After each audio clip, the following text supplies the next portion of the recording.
لله وسلام على عباده الذين اصطفى أما بعد فأعوذ بالله من الشيطان الرجيم بسم الله الرحمن الرحيم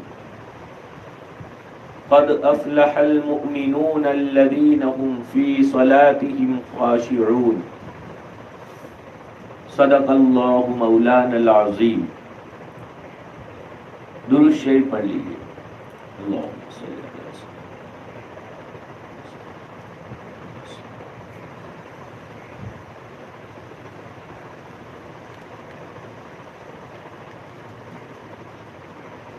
معزز ماں بہنیں، اللہ رب العالمین کا بے انتہا کرم اور احسان ہے کہ اللہ رب العالمین نے ہمیں یہاں پر اپنی اور اپنے رسول کی بات کو سننے کے لیے رمضان المبارک جیسے بابرکت مہینے کے اندر جمع ہونے کی توفیق عنایت فرمائی. یہ اسی کا بے انتہا کرم اور احسان ہے. اصل ان بیانات کا مقصد یہی ہے کہ ہمارے دل کے اندر یہ بات بیٹھ جائے کہ ہمیشہ کی زندگی یہ دنیاوی زندگی نہیں ہے، بلکہ ہمیشہ کی زندگی مرنے کے بعد کی زندگی ہے.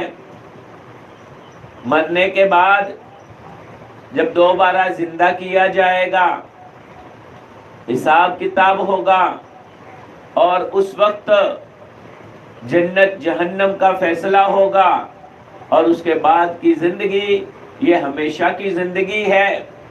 اور دنیا کے اندر ہمارا یہاں آنا یہ اس کی تیاری کے لیے ہے،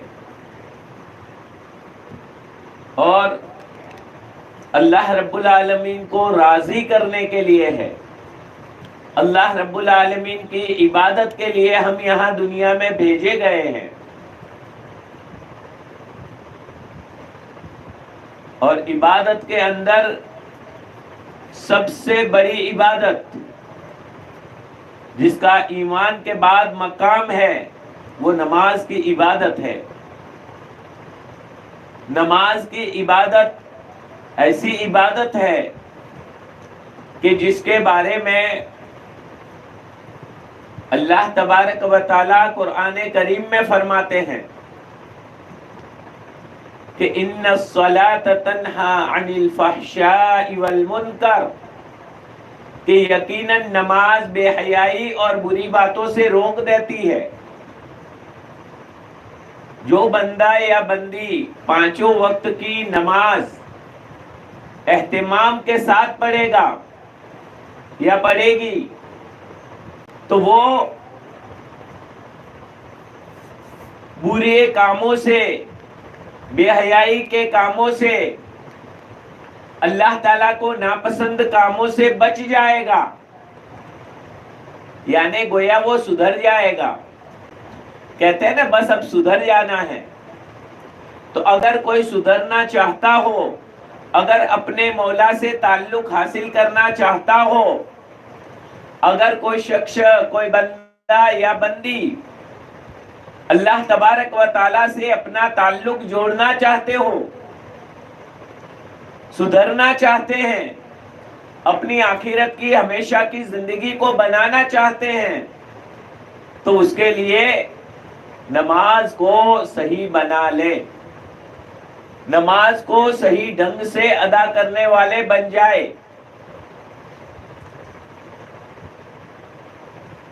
اللہ تبارک و تعالیٰ نے یہ نماز کا بہت ہی بڑا تحفہ عنایت فرمایا ہے. اللہ تعالیٰ فرماتے ہیں کہ قد افلح المؤمنون الذین، کہ وہ مومنین کامیاب ہو گئے، فی صلاتہم خاشعون، کہ جو اپنی نمازوں میں خشوع اختیار کرتے ہیں. یعنی نماز کو صرف اٹھ بیٹھ کر لینا، پٹافٹ پڑھ لینا یہ کافی نہیں ہے. نماز کو نماز بنانا پڑے گا، نماز کو صحیح ڈھنگ سے ادا کرنا سیکھنا پڑے گا. نماز اگر نماز بنے گی تو اس نماز کے اندر جان پیدا ہوگی. نماز اگر نماز بنے گی تو وہ نماز ہمیں اللہ تعالیٰ کا تعلق پیدا کروائے گی. نماز اگر نماز بنے گی تو نماز کے بعد ہمارے ہاتھ اٹھیں گے، اللہ تعالیٰ کی طرف سے دعائیں قبول ہوگی. اس لیے نماز بھی سیکھنے کی چیز ہے، نماز پر محنت کرنے کی ضرورت ہے، اور نماز کو صحیح معنی میں نماز بنانے کی ضرورت ہے. آج ہماری نماز تو اللہ تعالیٰ معاف فرمائے اس طرح ہو گئی ہے جیسے وہ روبٹ ہوتا ہے نا، بس اللہ اکبر کہہ کے نیت باندھی اور پھر پڑھتے رہے، جب سلام کا وقت آیا السلام علیکم ورحمۃ اللہ، پھر حاضر ہو گئے. اور کبھی کبھی نماز میں کیا پڑھا کیا کچھ بھی پتا نہیں. ایک لطیفہ ذکر کیا جاتا ہے کہ ایک مرتبہ ایک مسجد کے اندر جماعت کے ساتھ نماز ہو رہی تھی، اور امام صاحب اور مقتدیوں میں اختلاف ہو گیا کہ 3 رکعت ہوئی یا 4 رکعت ہوئی ہے. کوئی کہتا ہے کہ 3 رکعت پڑھائی امام صاحب آپ نے، کوئی کہتا ہے نہیں 4 رکعت پڑھائی ہے. اختلاف ہو گیا. جب یہ اختلاف ہوا تو ایک آدمی کھڑا ہوا اور کھڑا ہو کر کہتا ہے کہ امام صاحب آپ نے 3 رکعت ہی ادا کی ہے، آپ نے 3 رکعت ہی پڑھائی ہے، 4 رکعت نہیں پڑھائی ہے. امام صاحب کہنے لگے ارے بھائی اتنے یقین کے ساتھ تم کیسے کہتے ہو؟ تو وہ آدمی کہنے لگا کہ میری 4 دکانیں ہیں، میں ہر رکعت کے اندر ایک دکان کا حساب کر لیتا ہوں. آج 3 دکانوں کا حساب ہوا ہے، 4تھی دکان کا حساب نہیں ہوا ہے، اس لیے میں کہتا ہوں کہ 3 رکعتیں ہوئی ہے، 4 رکعتیں نہیں ہوئی. یعنی لو یہ نماز پڑھنے کے لیے آتا تھا یا دکانوں کا حساب کرنے کے لیے؟ اسی طرح ہم بھی رکعت باندھتے ہیں تو کیا معلوم کہیں سے کہیں پہنچ جاتے ہیں، ہمارا دھیان ہی نماز میں نہیں ہوتا. یا تو کہیں گھومنے چلے گئے یا عید کے کپڑے خریدنے کے لیے چلے گئے نماز میں، یا نماز میں نماز پڑھ رہے اور دھیان ہمارا چلا گیا سٹی میں کہیں گھوم رہے، کوئی کپڑے دھو رہا ہے، کوئی کیا کام کر رہا ہے، تو سب اپنے کاموں میں مشغول. ایسی نماز اگر پڑھیں گے تو کیا نماز ہماری جاندار بنے گی؟ کیا نماز کے ذریعے سے مدد آئے گی؟ کیا نماز کی وجہ سے ہماری زندگی سدھرے گی؟ ارے نماز میں دھیان اور توجہ کے ساتھ نماز اگر پڑھیں گے، نماز میں کھڑے رہے تو پاؤں کیسے رکھنا، ہاتھ کہاں تک اٹھانا، کس طرح رکھنا، ہاتھ کیسے باندھنا، یعنی اپنے ہاتھوں پر بھی اپنا کنٹرول، اپنے پاؤں پر بھی اپنا کنٹرول، اپنی نظر کہاں رکھنا اس کا بھی حکم ہے، اپنی نظروں پر بھی کنٹرول، اپنی سوچ اور دماغ پر بھی کنٹرول. آدمی پابندی سے صحیح ڈھنگ سے نماز پڑھتا ہے، اس کے ہاتھ بھی اللہ تعالیٰ کے حکم کے مطابق چلتے ہیں، اس کے پاؤں بھی اللہ تعالیٰ کے حکم کے مطابق چلتے ہیں، اس کی آنکھیں اللہ تعالیٰ کے حکم کے مطابق دیکھتی ہے، اس کی سوچ اللہ تعالیٰ کے حکم کے مطابق چلتی ہے، غلط سلط سوچ نہیں چلے گی اس کی. تو یہ نماز ہماری ایسی جاندار کیسے بنے؟ جاندار بنے گی تو اس کی وجہ سے اللہ رب العالمین نوازیں گے. ایک صحابی گھر پہ آتے ہیں، گھر میں آ کے کہتے ہیں کہ کیا حال ہے؟ تو گھر میں دیکھا فاقے کی حالت ہے، کھانا پینا کچھ بھی نہیں ہے. تو جنگل کی طرف نکل گئے اللہ تعالیٰ کی عبادت کرنے کے لیے. عورت کو جب پتا چلا کہ یہ باہر گئے ہیں تو سمجھی کہ کچھ لینے کے لیے گئے ہوں گے. عورت نے پہلے زمانے میں یہ گیہوں باجرہ وغیرہ گھر پہ پیسا کرتے تھے، گھنٹی وغیرہ گھر پہ رہتی تھی، اور وہ بھی یہ الیکٹرک گھنٹی نہیں، بلکہ پتھر پر پتھر لگا رہتا تھا اور اس کے بعد ہاتھ سے چلاتے تھے، گھماتے تھے. تو یہ چکی کا پارٹ جو نیچے پڑا ہوا تھا، تو وہ چکی کا پارٹ عورت نے اوپر چڑھا دیا کہ ابھی کچھ لے کر آئیں گے تو وہ غلہ میں پیسوں گی، اس کے ذریعے سے روٹی بناؤں گی، اور روٹی بنانے کے لیے چولہے کو جلانا پڑے گا. اس زمانے میں تندور ہوا کرتے تھے، تندوری روٹی جیسے بناتے ہیں، تو اس نے آگ جلا دی تندور کے اندر اور انتظار کرنے لگی. 2 رکعت نماز پڑھ کے اللہ تعالیٰ سے دعاؤں میں مشغول ہو گئی. ادھر عورت بھی دعاؤں میں مشغول، ادھر شوہر بھی دعاؤں میں مشغول. جب دعاؤں میں مشغول اس طرح ہوئے، صحیح ڈھنگ سے اللہ تعالیٰ کا تعلق بنا لیا تھا، اللہ تعالیٰ سے ہونے کا یقین پیدا کر لیا تھا. کیا دیکھتے ہیں، عورت جب چکی کے پاس آتی ہے، چکی خود بخود چل رہی ہے، خود بخود چل رہی ہے، اندر سے آٹا نکلتا جا رہا ہے، اندر سے آٹا نکلتا جا رہا ہے. نہ گیہوں ڈالے گئے ہیں، نہ کوئی چیز ڈالی گئی ہے، بس چکی گھوم رہی ہے، اندر سے آٹومیٹک آٹا نکل رہا ہے.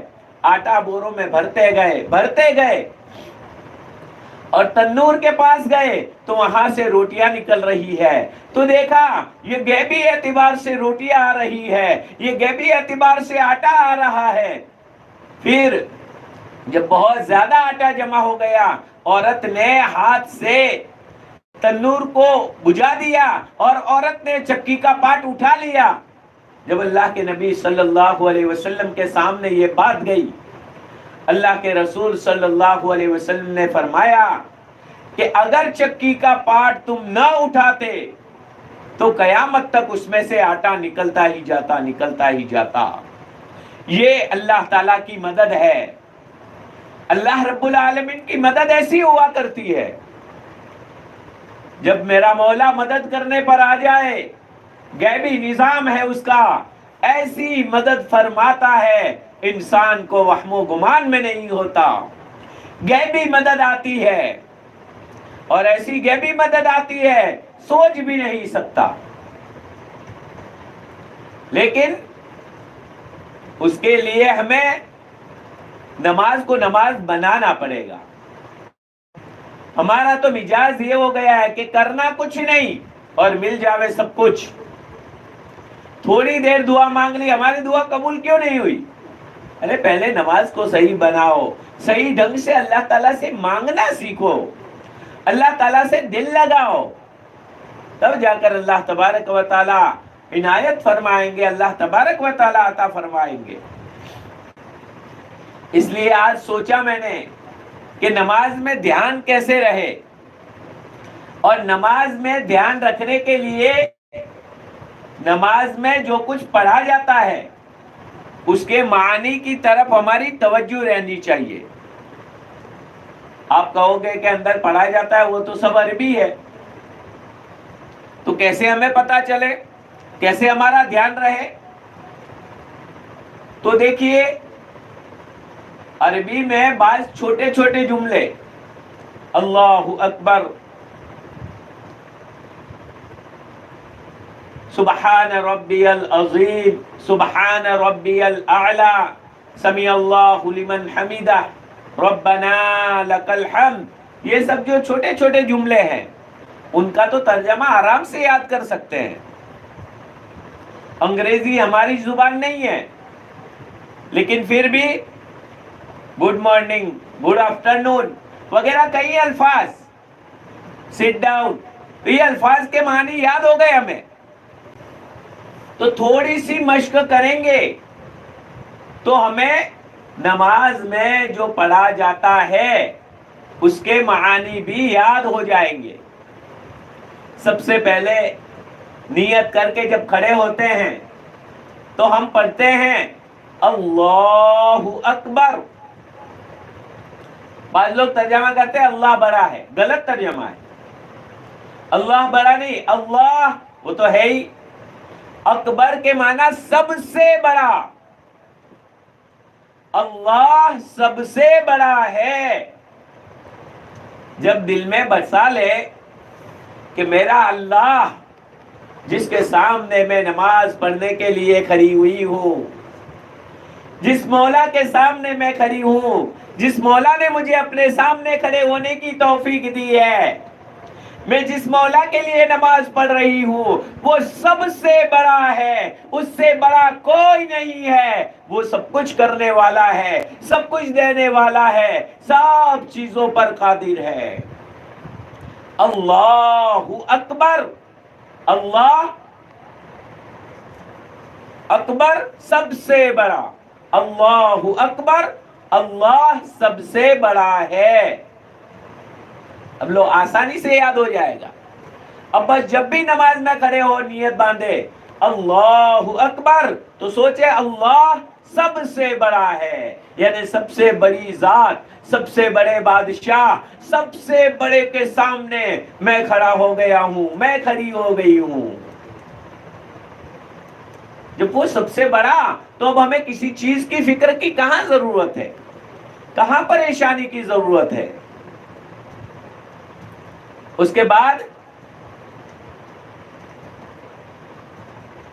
رکوع میں جاتے ہیں تو رکوع کے اندر تسبیح پڑھتے ہیں، سبحان ربی العظیم، 3 الفاظ ہے اس میں، ایک تو سبحان، دوسرا ربی یعنی ربی ال جوڑنے کے لیے ربی ال پڑھیں گے، اور العظیم، تو سبحان ربی العظیم 3 الفاظ ہے۔ سبحان اس کا معنی ہوتا ہے میں پاکی بیان کرتا ہوں یا میں پاکی بیان کرتی ہوں۔ سبحان میں پاکی بیان کرتی ہوں، میں پاکی بیان کرتا ہوں، آسان ہے نا ترجمہ۔ ربی میرے پروردگار کی، سبحان ربی ال میں پاکی بیان کرتی ہوں اپنے پروردگار کی، العظیم جو بڑی عظمت والا ہے۔ آسانی سے اب تینوں لفظوں کا ترجمہ جوڑ دو، میں پاکی بیان کرتا ہوں یا کرتی ہوں، میں پاکی بیان کرتا ہوں میرے پروردگار کی جو عظمت والا ہے، میں پاکی بیان کرتا ہوں اپنے پروردگار کی جو عظمت والا ہے یعنی بڑائی والا ہے۔ کتنا آسان ترجمہ ہے، آسانی کے ساتھ۔ اب یہ سوچتے ہوئے پڑھے سبحان ربی العظیم، پاکی بیان کرتی ہوں میں اپنے پروردگار کی، العظیم جو بہت بڑا یعنی بہت عظمت والا ہے، بڑائی والا ہے۔ اب اس میں بھی ایک تو میں پاکی بیان کرتا ہوں یا کرتی ہوں، اور ساتھ میں ربی ال میرے پروردگار کی، یعنی وہ اللہ میرا ہے، وہ میرا پالنہار ہے، وہ مجھے پالنے والا ہے، وہ مجھے چھوٹے سے بڑا کرنے والا ہے، آہستہ آہستہ کمال تک پہنچانے والا ہے، وہ میرا رب ہے، وہ مجھے پالنے والا ہے، وہ مجھے کھلانے پلانے والا ہے، وہ میرا رب ہے، وہ بڑا عظمتوں والا ہے، اور وہ بہت بڑا ہے، بہت بڑی عظمت والا ہے۔ اب یہ سوچتے ہوئے جب سبحان ربی العظیم پڑھیں گے کتنی توجہ رہے گی نماز میں، تو یہ نماز کے اندر کتنا آسانی سے دھیان رہے گا۔ تو اپنی نماز کو جاندار بنانے کے لیے ان چھوٹے چھوٹے الفاظ کا تو ترجمہ کم از کم یاد کر لے۔ اللہ اکبر، اللہ سب سے بڑا ہے، سبحان ربی العظیم میں پاکی بیان کرتا ہوں اپنے پروردگار کی جو عظمت والا ہے، بڑائی والا ہے۔ اتنا آسان ترجمہ ہے۔ اب ایک ایک لفظ کو سوچتے ہوئے اگر تسبیح پڑھیں گے تو کتنا نماز میں دھیان لگے گا، کتنی توجہ لگے گی۔ جب رکوع سے کھڑے ہوتے ہیں تو اس وقت پڑھتے ہیں سمع اللہ لمن حمیدہ، سمع سن لی، سمع کا معنی سن لی، اللہ اللہ نے، سمع اللہ اللہ نے سن لی، سمع اللہ اللہ نے سن لی، تو سن لی اللہ نے، سمع سن لی، اللہ اللہ نے، سن لی اللہ نے، لمن حمیدہ، حمد کرنے والے کی تعریف، حمد کرنے والے کی تعریف، یعنی اللہ تعالیٰ کی ہم تعریف کر رہے ہیں، اور جو اللہ تعالیٰ کی تعریف کرتا ہے اللہ تعالیٰ اس کی تعریف کو سن لیتے ہیں۔ گویا ہمارا مولا ہمارا یہ پڑھنا، ہمارا یہ ٹوٹی پھوٹی زبان میں اللہ رب العالمین کی تعریف کرنا، اللہ تعالیٰ کی عظمت اور بڑائی بیان کرنا، اللہ تعالیٰ کی حمد و ثنا کرنا، اس کو ہمارا مولا سن رہا ہے۔ سمع اللہ لمن حمیدہ، سن لی اللہ نے اس کی جس نے اس کی تعریف کی،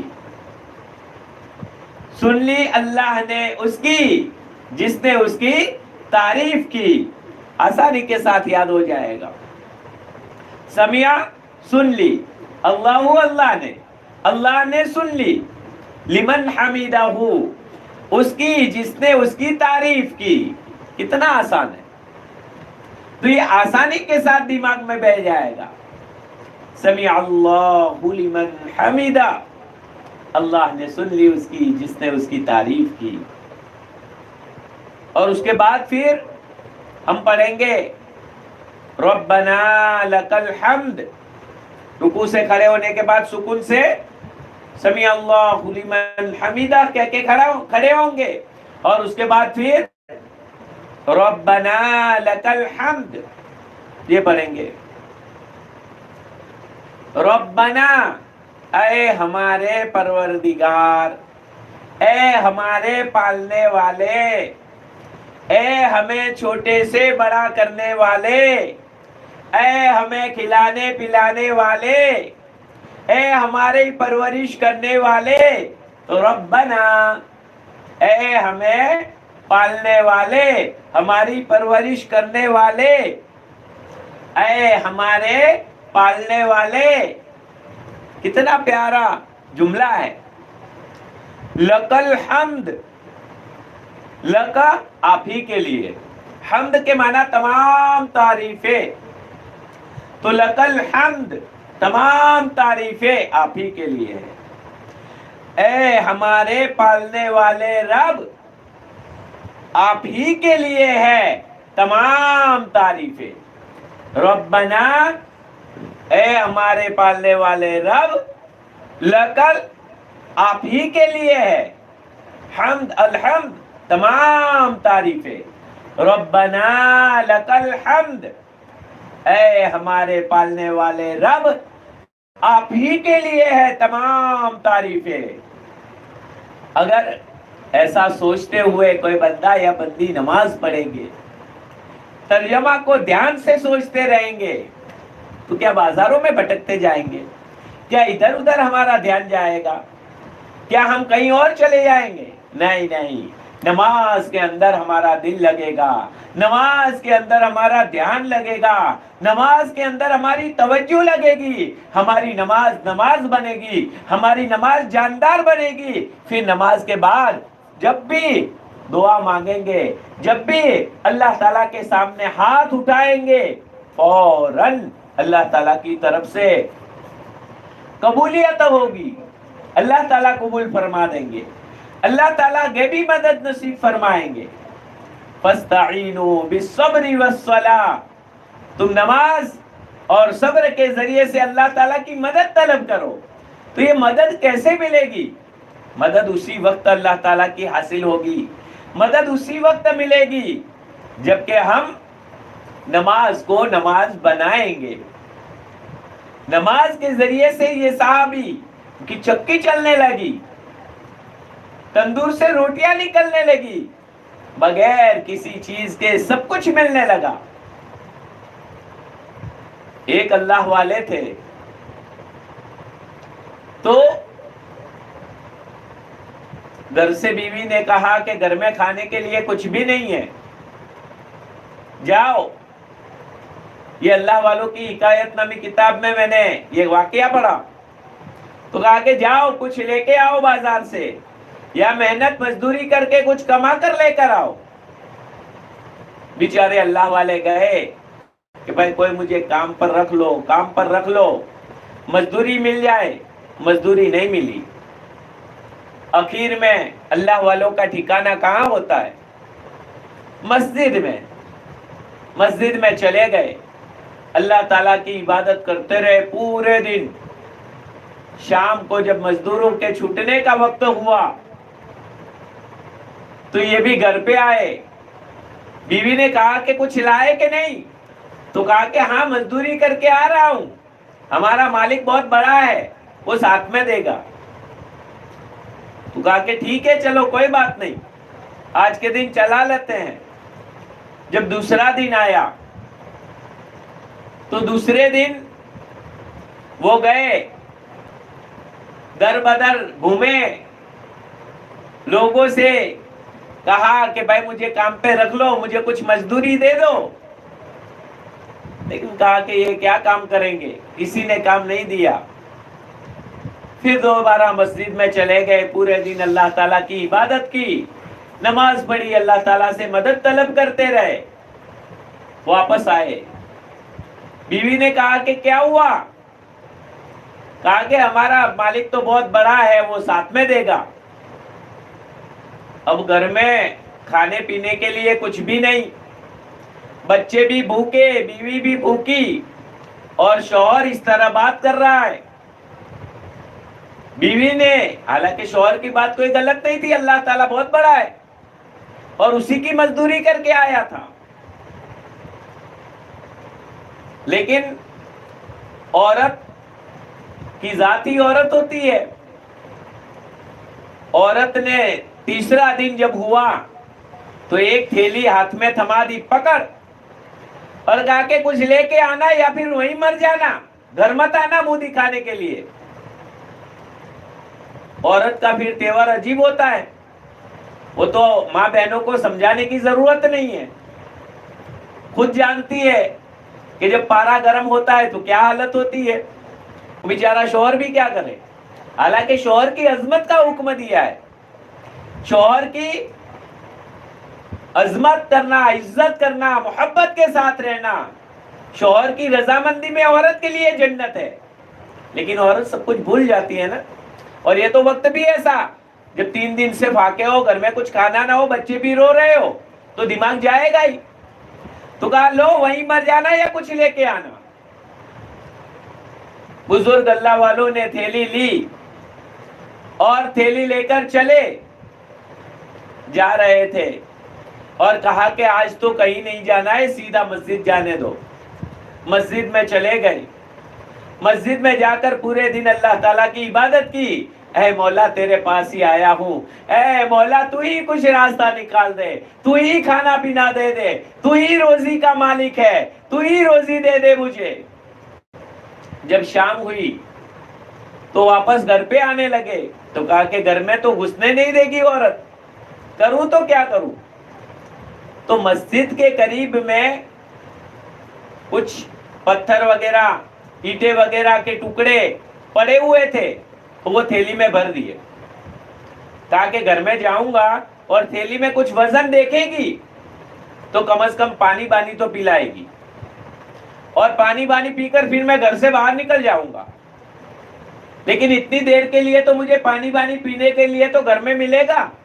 تو انہوں نے اس طرح بھر لی تھیلی، اور تھیلی بھرنے کے بعد جب گھر میں گئے عورت نے دیکھا ہاں تھیلی وزنی ہے، کچھ لے کے آئے ہیں، کہا بیٹھو بیٹھو، پانی بانی پلایا، اور یہ جیسے ہی پانی بانی پیا سیدھے بزرگ تو چلے گئے مسجد میں اللہ تعالیٰ کی عبادت کرنے کے لیے، کہا کہ میں مسجد جا رہا ہوں۔